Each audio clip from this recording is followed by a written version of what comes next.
I am Zaina Daccache. I'm from Lebanon, Middle East, and I'm a drama therapist. I have an MA in clinical psychology here from Beirut, and I was an alternative training student with the NADTA. I'm a registered drama therapist with the NADTA, and I am also a BCT board certified trainer. I have founded in Lebanon, after I came back from the States, I founded the NPO, nonprofit organization called Catharsis, Lebanese Center for Drama Therapy. And our MPO's mission is to spread drama therapy in the country and in the region. So what the main big programs we've been known for is prisons, because it's been 12 years we have established a drama therapy program inside Lebanese prisons. But also we work with refugees, Palestinian refugees, Syrian refugees. We work with migrant domestic workers. We work with, anyone who would like to benefit from drama therapy, populations, whether special populations or the private clinic.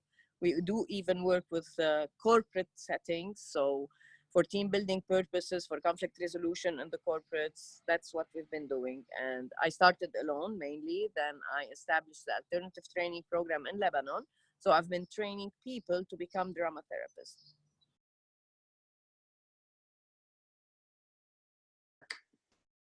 So when I first got the idea of working inside prisons, this was in 2006.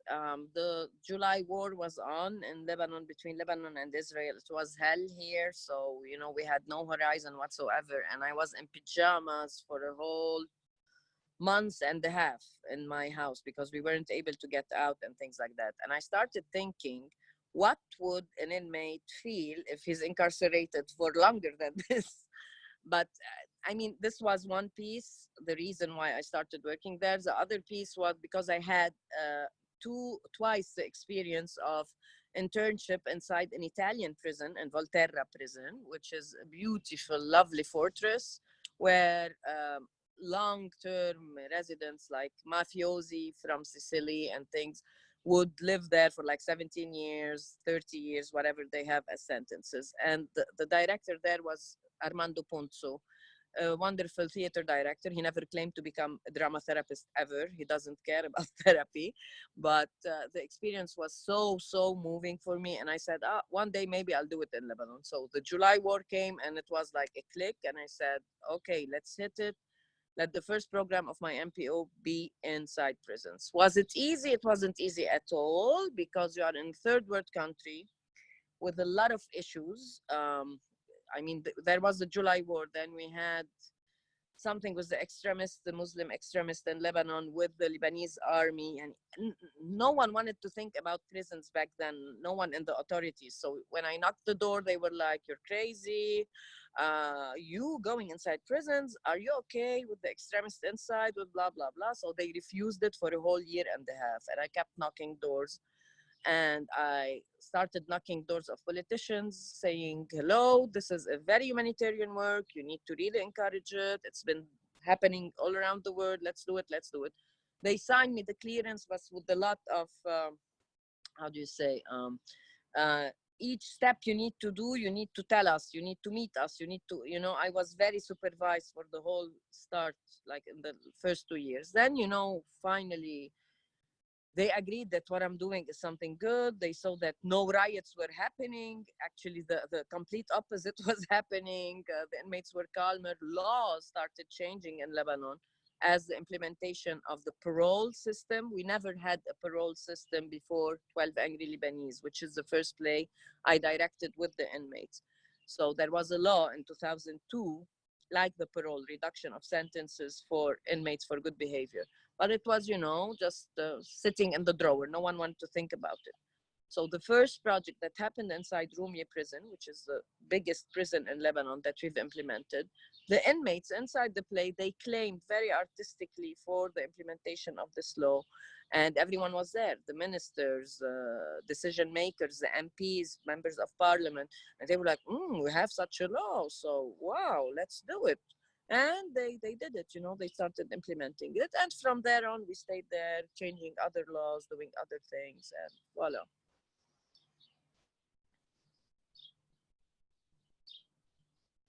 Okay.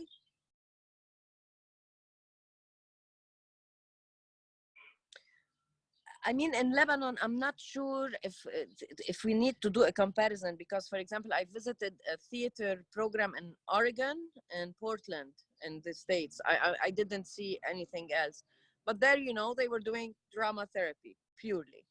In Lebanon, I'm not sure if it's a weakness or a strength. You start as a drama therapist, you end up being a lawyer, a social assistant. You know, we bring medicines to them because no one brings medicines to the inmates here. There's no system of follow up once they are outside. So if we can, we do help in finding them jobs and, you know, fixing the relation with the families once they are out. Um, I am still not sure if this is a strength or a weakness because we entered in something, but it became huger, much bigger than what we thought. Um, the strengths of this program, as I told you, it's changing laws in Lebanon. So the first one was the parole, we got it implemented. The second one, through the project Shahrazad with the women inmates, there was a draft law being presented by another civil society for the protection of women from domestic violence. And the play we've done was mainly the actresses were inmates, ladies, women, who killed the husband for domestic violence's causes. So also the decision makers came, the ministers, the MPs watched this play inside the prison. You know, we lock the door after the prison, the show is over, and they have to stay there for a Q&A with the inmates. So when they heard the stories of these women who says, I mean, if you don't protect us with the law, we're going to have more criminals out there, you know? And 2 months later, the draft law passed, and now we have a law for the protection from domestic violence. So this is the way we've done. These are the strengths, is like, because also here, you tell me, Zaina, when you started drama therapy, you thought about becoming an activist. I say, hell no, I never want to be an activist. I just want to do the drama therapy program. But things just, you know, everything is linked because you cannot share these stories that need a change of law without changing the law afterwards. Weaknesses, I mean, we have no support whatsoever, you know, from our government, no money. We need to find our own sponsors. There's no penny paid from our government for such programs. They really don't want to hear really a lot about it. Anyway, the prisons are not on the agenda. They are not the first priority. We have so many issues in a third world country that prisons, who cares? So yeah, it's very difficult, but I mean, we do as much as we can. That's what we're doing. Thank you.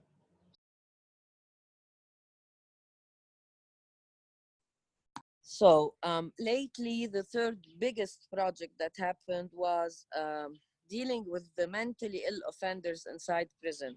Those are really left out. I mean, they are mixed, put with the other persons who don't suffer from any mental illness. There is no psychiatrist visiting them. There's no nurses. There's nothing. So also there, I mean, me and the staff with me, we decided to do this whole struggle for a law for them because there is no law to protect them. The law says, so if you are a mentally offender, it was written in 1945. I mean, such long time ago. And it states, if you are mentally ill and you do a murder, you'll stay inside prison until cured.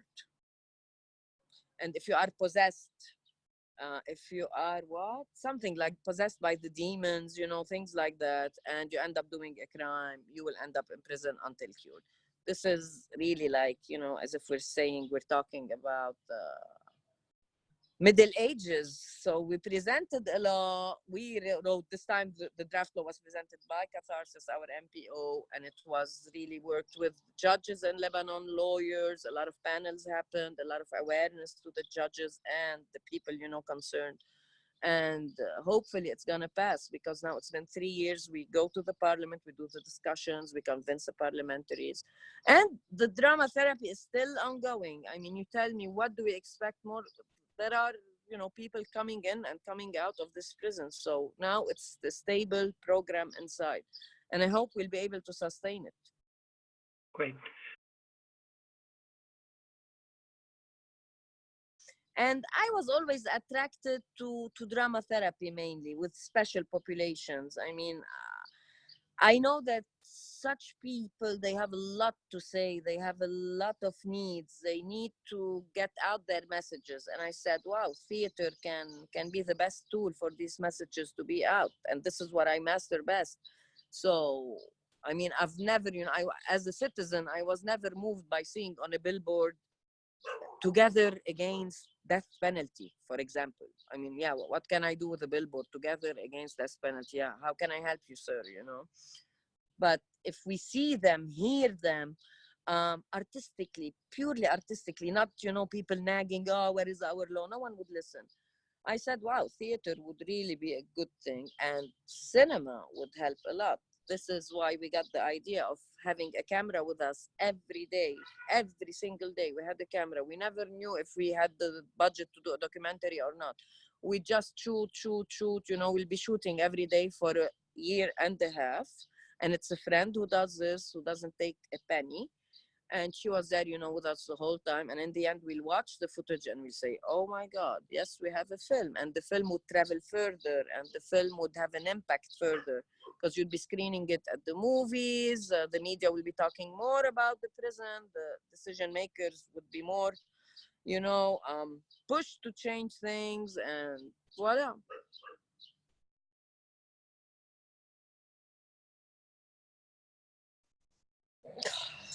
In 12 years, you have a lot of these. I mean, something that happened recently, because these are the things that I would remember. So, as I told you, we don't do just drama therapy. We'll follow up on these people's cases and things. So, one of the Shahrazads, one of the ladies who was an actress in Babda prison for the women. So, she murdered the husband because he was raping her kids. And she was there for like 20 years. We saw her, she was perhaps at her 15th or something.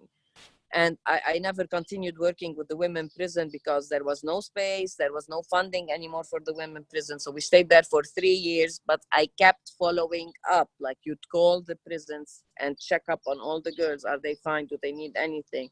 Let us know, blah, blah, blah.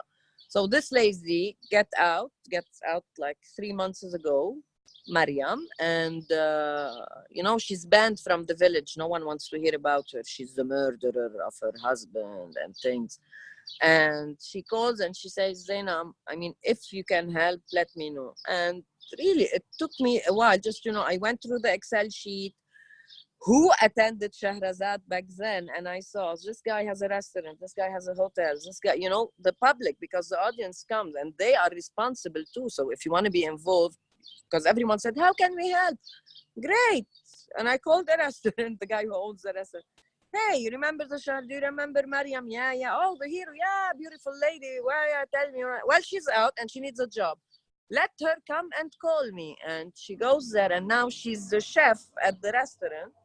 And we go eat there now every week. And for the first time of her life, she calls us last week and she says, Zaina, first time I get a salary. And I was like, I got goosebumps hearing a woman who's 50 saying, I got a salary for the first time of my life. And I'm like, okay, oh, yeah, actually. And she said, from this salary, I'm paying for my kids, because her kids, they need schooling, they need, I don't know what. Zaina, I need to invite you for lunch, Zaina. And I said, please, with pleasure, let's do it. I mean, these are success stories, and there are very sad stories. You'd hear people who die from cancer inside prison, because we have no law also when you have an illness that is, you know that you're going to die one day. There's nothing like, okay, he can be out because anyway he's going to die. No, he'll die inside. So we have followed up on people dying, and that was really hard. Like, I don't know, bringing them the special food, their medicine, giving them the support. And once they die, getting their items from prison, their stuff, and giving them to the families. It's like, I don't want to even remember it at times, And we had some employees who worked with us who left the NPO back then. They said, we can't deal with this, we stop it here. And I totally understand. I mean, it's not, but I have a question. In the States, you have something like that, like if you have cancer, how do you say, not chronically ill, like in the last palliative, how do you call it? In the end of your life. Terminal illness. Yeah. You'd be out, or no, they don't care? They don't care. Sometimes there are exceptions. Okay. Yeah. Sometimes. Okay. So same. Yeah. Okay.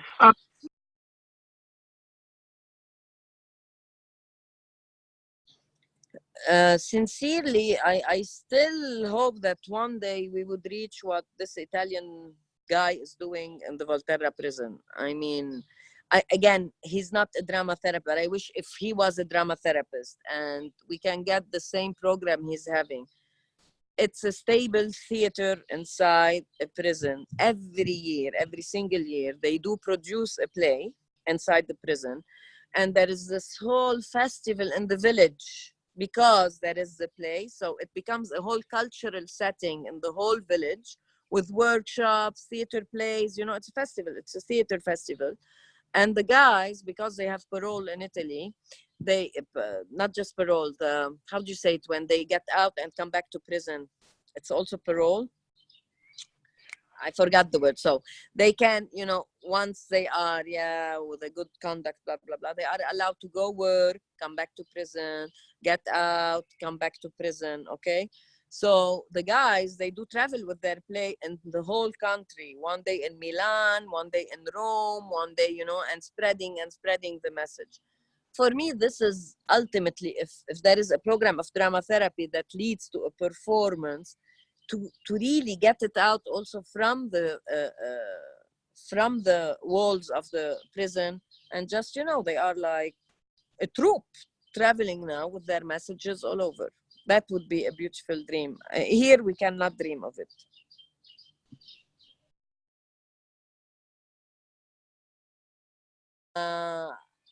Perhaps more networking. I would love one day to be able to invite you guys to come here. You inviting me there. I mean, we've done this like once with someone who has worked in prisons. It was John Bergman, who came to Lebanon and he worked with us inside prison. But I mean, to do this, we needed the funding, you know, all this. And this is not something we have the whole time. And I wish that this would happen more. Like me traveling to Oregon, it was a beautiful experience. I was invited by the organization who's working there. I mean, would love to have this, like each one of us with his own experience, spreading it universally, not just in his own prison. That would be lovely. Thank you. Especially in our work, the parole system was implemented from the drama therapy program as a result. The law for the protection of women from domestic violence from this drama therapy work. I'm not sure if I mentioned, we've worked with MDWs, migrant domestic workers in Lebanon. And back then there was a decision in Lebanon saying no Ethiopian, Sri Lanka, whatever, you know, the women who'd come and work in Lebanon from Nepal and things, you know, working at your house. They are not allowed to fall in love, not allowed to get married, not allowed to feel love. It was written to feel love. And if they do, and if you know, as a master of the house, you'd need to go to the police and put them there. Otherwise, you'd be in prison. Slavery, pure slavery in 2000, blah, blah.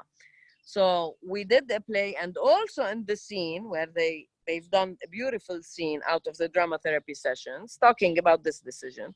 And who was there? The minister, again, the decision makers. You know, if you ask me always how it can do an impact, I would really encourage every drama therapist if he can lead it to a play, and the play includes scenes about the law and invitations of people who can change the law and the lobby for it.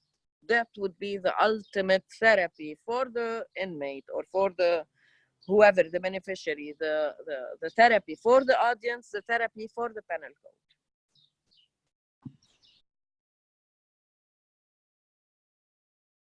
Prisons are a microcosm of our society.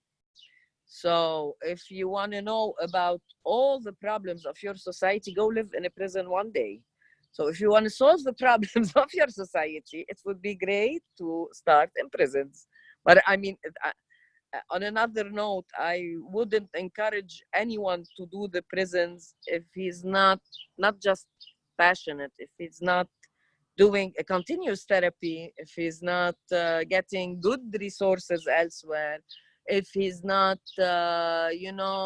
very aware that this is very tiring and he'd need a break from time to time.